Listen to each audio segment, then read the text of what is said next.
चिकटपणा येतो आणि चिवडा सादळतो, छान कुरकुरीत राहत नाही. म्हणून नेहमी गॅस बंद केल्यावरच साखर घालायची चिवड्यात. आता पिठी साखर घालते. साखर थोडीशी जास्तच घालायची. तिखट गोड आपण आमचूरही घातलंय, त्यामुळे ते सगळ्याची मिळून चिवड्याला चव छान येते. आपण जेवढी घेतली होती 3 टेबलस्पून साखर, ती सगळी मी यामध्ये घातलेली आहे. चिवडा ढवळायचा आणि आता आपल्याला तो भरून ठेवायचा. आपला भाजक्या पोह्याचा चटपटीत तोंडाला चव आणणारा चिवडा करून अगदी तयार झालाय. आहे की नाही अगदी सोपा, पटकन होणारा असा हा चिवडा. नमस्कार, मी अश्विनी डिके. आज अश्विनी स्वादिष्ट किचन मध्ये आपण एक चिवड्याचा प्रकार बघणार आहोत. आता काय, मुलांना सुट्ट्या लागण्याचे दिवस आलेत आणि सगळ्या आयांच्या पुढे हा प्रश्न असतो की बापरे, आता मुलांना सुट्ट्या म्हणजे रोजच्या रोज यांना सारखं खायला काय द्यायचं, आणि पुन्हा तेच तेच पदार्थही खायला नको असतात. सारखं प्रत्येक वेळेस काहीतरी मुलांना वेगळं हवं असतं. तर अशा वेळेस घरात काहीतरी करून ठेवलेलं असलं की पटकन मुलांना पुढे देता येतं. आज आपण असाच पटकन होणारा चविष्ट असा चटपटीत भाजक्या पोह्याचा चिवडा कसा करायचा ते बघणार. पटकन साहित्य बघून घ्या, लगेचच कृती करूया. आज आपण भाजक्या पोह्याचा चिवडा करणार आहोत. त्यासाठी मी इथे 1/2 किलो भाजके पोहे घेतलेत. चुरमुऱ्याच्याच आकाराचे असतात बघा, पण जरासे थोडेसे फुगलेले असतात, थोडंसं काळपट रंगाचे असतात, छान कुरकुरीतच असतात ते पोहे. 1/2 किलो घेतलेले आहेत. त्यामध्ये घालण्यासाठी मी इथे 1/2 कप मक्याचे पोहे घेतलेत. ते आपण तळून त्यामध्ये घालणार आहोत. आपल्याला चटपटीत चिवडा करायचा आहे की नाही, त्यामुळे थोडेसे ते पोहे तळून घालायचे, ते खाताना छान वाटतात. 1/2 कप चिवड्यात घालण्याचं डाळवं म्हणतात कोणी कोणी, ते घेतलेलं आहे. 1/2 कप इथे पातळ काप करून खोबऱ्याचे तुकडे घेतलेले आहेत. सुकं खोबरं पातळ काप करून घेतलेले आहेत. ते आपल्या आवडीनुसार आपण कमी जास्त करू शकतो. इथे मी साधारण 2 ते 3 टेबलस्पून एवढी पिठी साखर घेतली आहे. लागेल तशी आपल्याला चिवड्यामध्ये ती चवीनुसार घालायची आहे. 1/2 कप कडीलिंबाची पानं घेतलेली आहेत.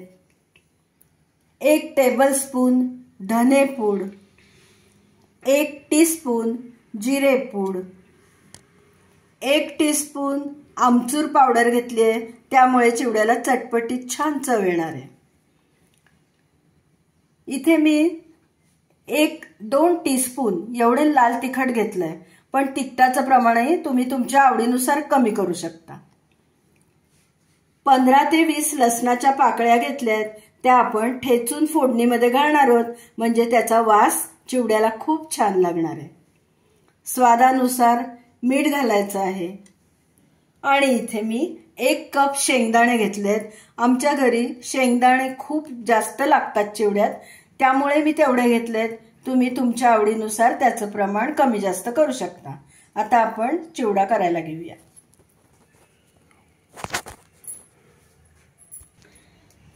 तेल गरम करायला ठेवलं होतं. 1 कप तेल मी गरम करायला ठेवलंय बारक्या कढईत. पहिल्यांदा आपण थोडे थोडे घालून मक्याचे पोहे तळून घेऊया.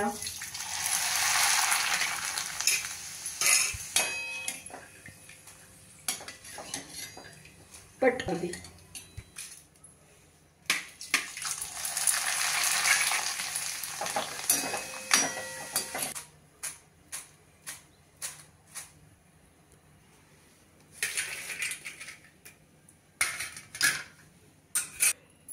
तळून घेतलेले मक्याचे पोहे, त्याच्यावर थोडंसं तिखट भुरभुरवते. त्याला जे तेल असतं त्याच्यामुळे ते तिखट त्याला चिकटून बसेल. पाहिलं ना पोहे तेलात टाकल्याबरोबर कसे पटकन फुलून येतात. आता दाणे तळून घेऊया.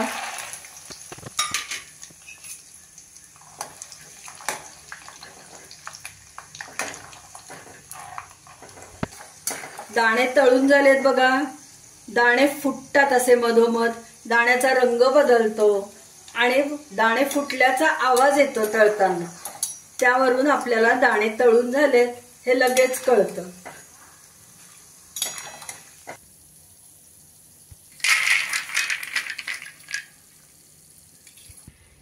डाळ आपण भाजणार पण नाही आहोत आणि तळणार पण नाही आहोत, नाहीतर डाळ कडक होतं.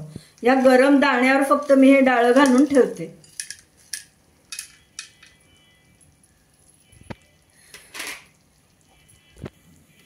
डाळ जर का सादळलेलं असेल तर मात्र कोरड्या कढईत म्हणजे तेल न घालता नुसतं थोडंसं गरम करून घ्यायचं, म्हणजे मग ते खुसखुशीत राहतं. आता हे खोबऱ्याचे काप तळून घेऊया गुलाबी रंगावर.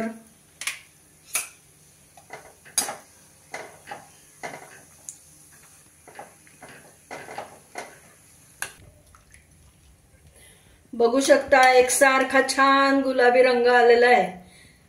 एकदम काळं पण करायचं नाही, कारण ते करपलं तर चव चिवड्याची चांगली लागत नाही.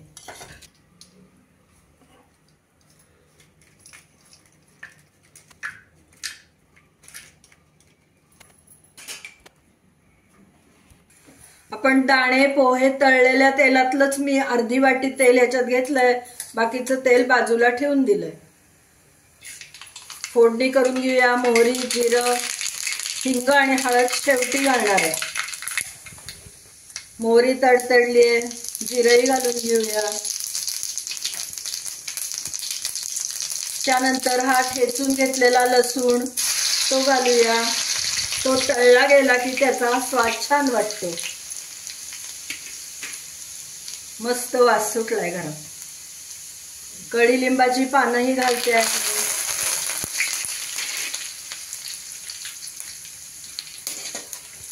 गॅस बारीक केलाय. तीळ पण घालते आहे 1 टीस्पून.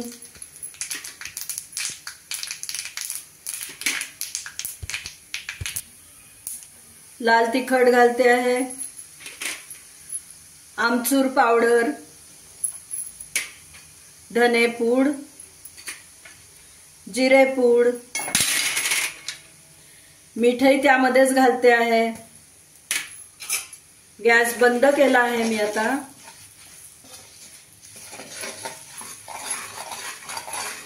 आता हे भाजके पोहे त्यामध्ये ओतते आहे. आपण पोहे आधी भाजून घेतलेले नाहीये, ते आता या फोडणीमध्येच आपल्याला भाजून घ्यायचे छान. थोडासा हिंग घालते चवीसाठी आणि थोडी हळद. आता ते छान भाजून घेऊया.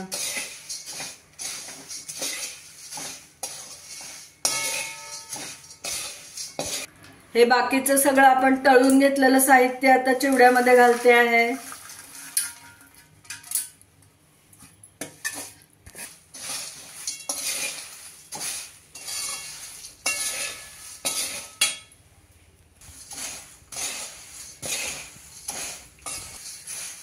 आपला चिवडा खूप छान झालाय बघा. मगाशी आपण जेव्हा फोडणी केली तेव्हा गॅस बंद केला होता, पण त्यानंतर आपण गॅस लावून ते भाजतोय. छान चुरचुरीत झालेत पोहे बघा. अगदी पटकन त्याचा चुरा होतोय. इतके छान खुसखुशीत झालेले आहेत. आता पुन्हा गॅस मी बंद करतेय. आपण त्यामध्ये पिठी साखर घातली नव्हती आधी, ती आता घालून सगळं ढवळायचंय. आधी पिठी साखर घातली तर साखरेमुळे चिवड्याला थोडासा चिकटपणा येतो आणि चिवडा सादळतो, छान कुरकुरीत राहत नाही. म्हणून नेहमी गॅस बंद केल्यावरच साखर घालायची चिवड्यात. आता पिठी साखर घालते. साखर थोडीशी जास्तच घालायची. तिखट गोड आपण आमचूरही घातलंय, त्यामुळे ते सगळ्याची मिळून चिवड्याला चव छान येते. आपण जेवढी घेतली होती 3 टेबलस्पून साखर, ती सगळी मी यामध्ये घातलेली आहे. चिवडा ढवळायचा आणि आता आपल्याला तो भरून ठेवायचा. आपला भाजक्या पोह्याचा चटपटीत तोंडाला चव आणणारा चिवडा करून अगदी तयार झालाय. आहे की नाही अगदी सोपा पटकन होणारा असा हा चिवडा. तुम्ही पण या पद्धतीने भाजक्या पोह्याचा चिवडा करून पहा आणि मला नक्की कळवा. आज आपण हा लाल तिखट घालून चिवडा केलाय, त्यामुळे तो अजूनच सुंदर दिसतोय. हिरव्या मिरचीचा चिवड्याची चव वेगळी असते, रंगालाही तो वेगळा असतो. तुम्हाला जर माझा भाजक्या पोह्याचा चिवड्याचा व्हिडिओ आवडला असला, ही रेसिपी आवडली असली तर लाईक करा, जास्तीत जास्त लोकांमध्ये शेअर करा आणि माझ्या चॅनलला जर अजून सबस्क्राईब केलं नसेल तर सबस्क्राईब पण करा. सबस्क्राईब करताना शेजारचं बेल आयकॉन दाबायला विसरू नका, म्हणजे वेळोवेळी पाठवलेली नोटिफिकेशन्स तुमच्यापर्यंत अगदी लगेचच पोहोचतील. तुमच्या घरातल्या लोकांना हा चिवडा कसा वाटला हे मला नक्की कमेंट करून कळवा. पुन्हा आपण नवीन अशाच एखाद्या छानशा टेस्टी स्वादिष्ट रेसिपीसह लवकरच भेटूया. तोपर्यंत धन्यवाद.